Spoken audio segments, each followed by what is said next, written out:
Hello everyone, मैं doctor Sushma आज आप लोगों के साथ बीए प्रथम सेमेस्टर इतिहास विषय में प्रथम इकाई के पहले अध्याय भारत की भौगोलिक दशा के बारे में जानकारी प्राप्त करेंगे। आज हम लोग ये देखेंगे कि भारत एक विशाल देश है और कई प्राचीन सभ्यता एवं संस्कृतियों की जननी भी रहा है। भारत जिसके उत्तर में हिमालय, दक्षिण में हिंद महासागर, पूर्व में बंगाल की खाड़ी और पश्चिम में अरब सागर है। इसके जो भौगोलिक दशा है उसमें काफ़ी विभिन्नताएं हैं और इसको अगर इसकी विभिन्नताओं के आधार पर हम लोग देखें तो इसमें कहीं मरुस्थल है, कहीं पर्वतीय बर्फीली चोटियां हैं हिमालय की, फिर हमारे द्वीप समूह हैं और इन सब विशेषताओं को लेते हुए हम लोग देखेंगे कि भारत की भौगोलिक दशा को मोटा मोटी 5 भागों में विभाजित कर सकते हैं। ठीक है, इसमें पहला है हिमालय का पर्वतीय प्रदेश। हिमालय जो बर्फ से ढकी हुई ऊंची ऊंची पर्वत श्रृंखलाएं हैं उसकी, जो भारत में सिंध के मुहाने से लेकर पूर्वोत्तर तक फैला हुआ है। इसके भी कई पार्ट हैं हिमालय के, जैसे बृहद हिमालय, मध्य हिमालय और शिवालिक श्रेणी। इसमें इसकी सबसे ऊंची चोटी एवरेस्ट है जो नेपाल में पड़ता है और एवरेस्ट को नेपाल में सागर माथा कहा जाता है। इस प्रकार से हम देखेंगे कि हिमालय जो है वो हमारे देश के लिए प्रहरी का काम करता है, जो हिंदू कुश पर्वत से होकर आने वाले जो बर्फीली हवाएं हैं उनसे हमारी रक्षा करता है और मानसूनी जलवायु है हमारे देश में उसको अनुकूल बनाए रखने में हिमालय का महत्वपूर्ण भूमिका है। फिर हम ये देखेंगे कि हिमालय पर्वत श्रृंखला को पार कर भारत में आना या इधर से बाहर जाना काफी कठिन कार्य है प्राचीन काल से ही।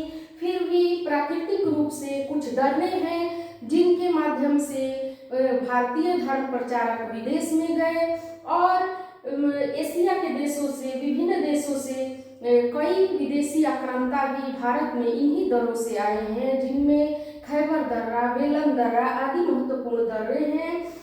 इसके अलावा भी हिमालय के पर्वतीय क्षेत्र में कई प्रकार की ऐसी जड़ी बूटियां पाई जाती हैं और जैसे केसर उपजाया जाता है और कुछ ऐसे विशेष प्रकार की हैं जिनको हम भारत के अन्य भागों में नहीं उपजा सकते हैं। तो वैसी बहुमूल्य जड़ी बूटियों हमें हिमालय के पर्वतीय प्रदेश से प्राप्त होते हैं। और इसके बाद हम लोग देखेंगे दूसरे नंबर पे है सिंधु गंगा का मैदानी भाग। गंगा, यमुना, सिंधु, ब्रह्मपुत्र आदि की सहायक नदियों से उत्तर भारत के मैदान का निर्माण हुआ है जो काफी उपजाऊ है। ये अपने उपज के कारण प्राचीन काल से ही समृद्ध क्षेत्र रहा है और विदेशों में भी भारत को सोने का चिड़िया इसी आधार पर कहा जाता था, जिससे विदेशी आक्रांता भारत की तरफ आकर्षित होते थे और उन्होंने भारत पे कई बार आक्रमण भी किया है। ये मैदानी भाग वो भाग है जहाँ पे घनी जनसंख्या निवास करती है और क्योंकि यहाँ पे खाने पीने की संसाधनों की पर्याप्त उपलब्धता है और आम जनमानस के लिए भी भोजन आसानी से प्राप्त हो जाता है। इन मैदानी इलाकों में हमारे जो पंजाब से लेके और पश्चिम बंगाल तक फैला हुआ है, इसी में बड़े पैमाने पे गेहूं और चावल उपजाया जाता है। इसके बाद हम देखेंगे राजस्थान का मरुस्थल एवं मध्यवर्ती पठार। राजस्थान का मरुस्थल क्षेत्र जो है वो काफी दुर्गम जनजीवन वहाँ पे है। वहाँ पे आपको जीवन इतना कठिन है कि वहाँ के लोग साहसी और वीर योद्धा रहे हैं। अगर हम इतिहास में देखें तो राजपूत जो वीर योद्धा राजा हैं वो इन्हीं क्षेत्र से आते हैं। और इसके बाद हम देखते हैं मध्यवर्ती पठार जो अरावली का क्षेत्र है वो, और फिर आपको विंध्याचल पर्वत श्रृंखला जो है ये इसके अंतर्गत आता है। फिर सतपुरा पर्वत श्रृंखला है। इन्हीं के दक्षिण से दक्षिण का पठारी भाग शुरू होता है जो चौथे पार्ट में हमने रखा है, भारत के दक्षिण का पठार। ठीक है। ये विंध्याचल श्रेणी से दक्षिण के जो भाग है, पठारी भाग है, जो त्रिभुजाकार है और तीनों ओर समुद्र से घिरे हुए हैं, ये दक्षिण के पठार भाग हैं। इसमें महानदी कावेरी, कृष्णा, गोदावरी आदि कई नदियां हैं और उनके डेल्टाई क्षेत्र भी हैं इस क्षेत्र में, और कई प्राचीन संस्कृतियों का ये केंद्र स्थल भी रहा है, ठीक है। और इस तरह से अगर हम अगले पार्ट में चलते हैं तो देखेंगे कि पूर्वी और पश्चिमी समुद्र तटीय प्रदेश, ठीक है।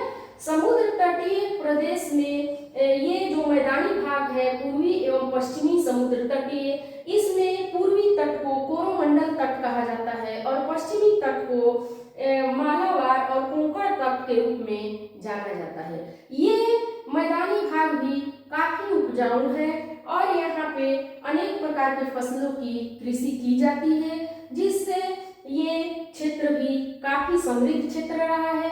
और प्राचीन काल से यही पूर्वी और पश्चिमी समुद्र तटीय प्रदेश में अनेक बंदरगाह रहे हैं, जिनसे भारत का विदेशों के साथ, दक्षिण पूर्व एशिया के देशों के साथ, श्रीलंका के साथ और अरब के साथ और भी कई देशों के साथ व्यापारिक संबंध रहा है। और इन बंदरगाहों ने भारत की समृद्धि में बहुत महत्वपूर्ण योगदान दिए हैं।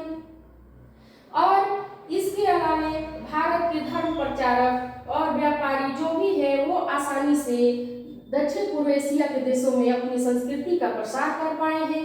इस प्रकार से हम देखेंगे कि भारत के जो भौगोलिक प्रदेश हैं वो विविधता लिए हुए हैं, जहाँ एक तरफ हिमालय है जो प्रहरी के रूप में खड़ा है, उसके बाद हम लोग देखते हैं, जो अब देख चुके हैं कि सिंधु एवं गंगा का मैदानी क्षेत्र है, जहाँ पे कई संस्कृतियों का जन्म स्थल रहा है। यहीं पे गौतम बुद्ध और महावीर ने अपने धर्म का उपदेश दिया है और यहीं पे प्रथम मगध साम्राज्य की स्थापना हुई है और हमारी संस्कृति का ये मुख्य स्थल रहा है।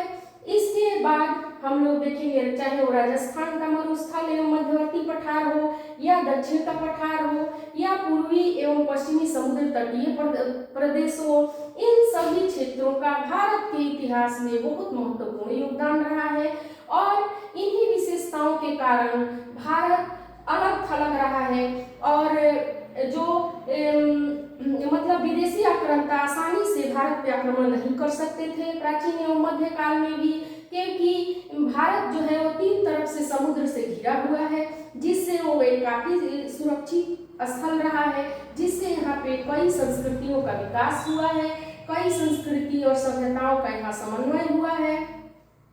और इस प्रकार से हम लोग आज के अध्याय में इतना सब कुछ देखे हैं और फिर हम लोग अगले अध्याय के साथ बात करते हैं, ठीक है। धन्यवाद।